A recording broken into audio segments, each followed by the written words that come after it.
Bonjour, bonsoir, chers frères et sœurs africains, chers parents des Africains ici en Colombie-Britannique et au Canada.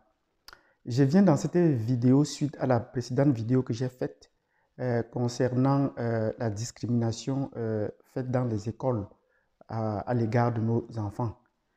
Pour nous qui sommes des adultes ou qui sommes des parents et des adultes, nous vivons cette situation de ségrégation depuis longtemps.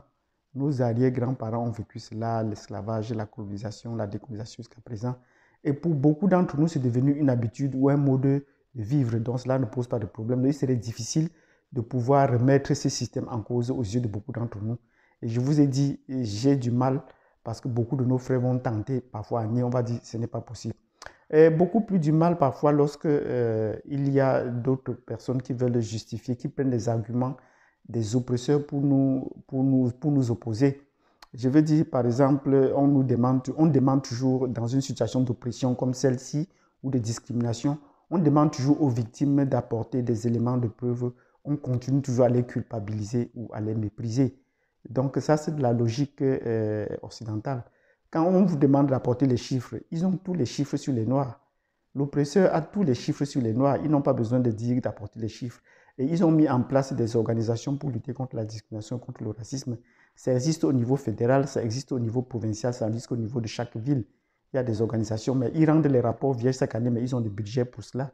Et la question qu'ils vont toujours poser, c'est que est-ce qu'il y a un noir qui s'est plaint du racisme? Non, aucun noir ne s'est plaint du racisme, aucun noir n'est venu. Même ceux qui viennent, quand vous plaignez, vous venez avec une question de racisme sous la main, on n'ouvre pas le dossier, on vous demande d'aller apporter des éléments de preuve que vous ne pouvez pas, parce qu'ils vont commencer à contester les preuves et qu'ils ne vont jamais retenir. Donc, ma logique, et vu mon expérience académique, c'est qu'il ne faut pas aller à l'encontre du système. Il ne faut pas chercher à lutter contre ce système. En prenant peut-être l'exemple sur les animaux que nous avons en Afrique, vous n'avez jamais vu les gazelles aller demander ou montrer des preuves que le lion a tort. Quand vous savez que vous êtes une proie, c'est la première chose que je voudrais qu'on fasse, que nous sachions que nous sommes des proies. Et il dépend des proies de développer des stratégies pour contourner la prédation des lions, la prédation de leurs prédateurs. Donc ce n'est pas d'aller en face du lion pour démontrer qu'ils ont tort. Donc nous allons apporter toutes les statistiques, toutes les preuves. Le bourreau va vous tourner en bourrique. Il va continuer à vous ridiculiser ou à vous oppresser davantage. Donc, je dis, chers parents, je ne suis pas dans une situation, je ne souhaiterais pas dans une situation de réaction violente qui va vouloir chercher à réunir des gens ou à provoquer, démontrer, crier sur les toits. Non, je souhaiterais que nous, les Africains, nous prenions conscience que nous sommes en situation de proie et que la proie doit développer des stratégies. Ça veut dire que mettre en place peut-être une association des parents légale dans laquelle les membres pourront s'entraider et se soutenir. Quand on donne les devoirs à faire à la maison, les parents, est-ce que les parents ont le temps de faire ces devoirs? Non. Parmi nous, il y a des gens qui sont capables de faire ce suivi. Quand on vous donne les rapports sur les enfants, est-ce que vous lisez et vous comprenez ce qu'il y a lieu de faire? Non, vous ne comprenez pas. Il y a des gens qui sont capables de comprendre et de faire le suivi.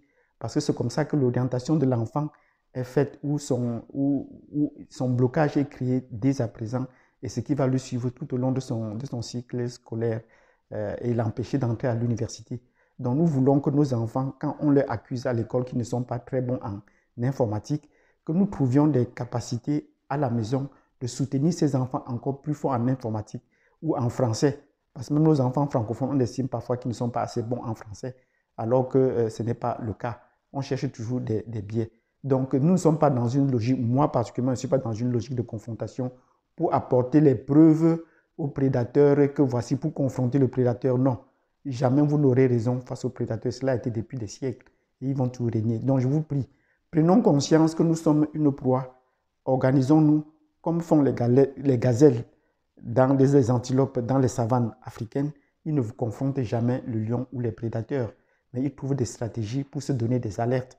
Et ils se font même aider parfois par des oiseaux qui donnent des signaux ou qui crient et que les autres viennent. Donc voilà la situation que je voulais vous exposer. Donc, s'il vous plaît, ceux qui pensent qu'on peut protéger l'avenir de nos enfants, et je vous ai bien dit, 75% de la population carcérale dans les prisons, c'est les Noirs. Et tout se prépare depuis l'école. parce qu'on leur laisse une certaine façon de faire. Et quand ils franchissent l'âge de la majorité, ils continuent à faire comme ils avaient l'habitude de faire. On leur dit c'est une faute et on leur dit qu'ils ont déjà un dossier. Et ainsi, ils ne peuvent pas, ils sont donc voués à la prison parce qu'ils continuent à insulter, à faire des choses et on les laissait faire. On attendait le moment venu. Donc voilà ce que je voulais dire dans cette vidéo. Pouvez-nous qu'on mette en place une association d'aide des parents et d'aide des enfants. Assister les parents pendant les réunions, représenter les parents pendant les réunions des parents d'élèves dans les écoles et apporter l'aide aux devoirs aux enfants africains dans les disciplines où on pense qu'ils ne sont pas capables de faire, comme les mathématiques, les sciences, et même dans le domaine de l'art qu'on essaie de mieux les orienter. Pour la musique, par exemple, on oriente plus les enfants africains dans les tambours, alors qu'on estime qu'ils ne peuvent pas jouer, par exemple, de la clarinette. Donc, voilà, par exemple, les domaines dans lesquels je voudrais qu'on essaie de s'organiser pour apporter, pour soutenir la communauté. Ce n'est pas d'aller confronter les oppositeurs ou de confronter le système. Le Premier ministre du Canada l'a bien dit, il y a un racisme systémique au Canada, il y a un racisme dans le système. Il n'est pas allé plus loin. Mais maintenant, reste que ces subalternes vont estimer qu'il n'y a pas de preuves, il n'y a pas ci, il n'y a pas cela. Mais c'est à nous, les Africains, de prendre conscience de cela. Donc, si vous m'avez bien écouté, dans cette petite vidéo où j'interpelle les Africains et notamment les parents africains de ne pas conduire nos enfants à la prison quand nous serons à la retraite, que nos enfants ne vont pas à la prison quand nous serons à la retraite, puisque c'est eux qui constituent l'essentiel de la population carcérale des prisons.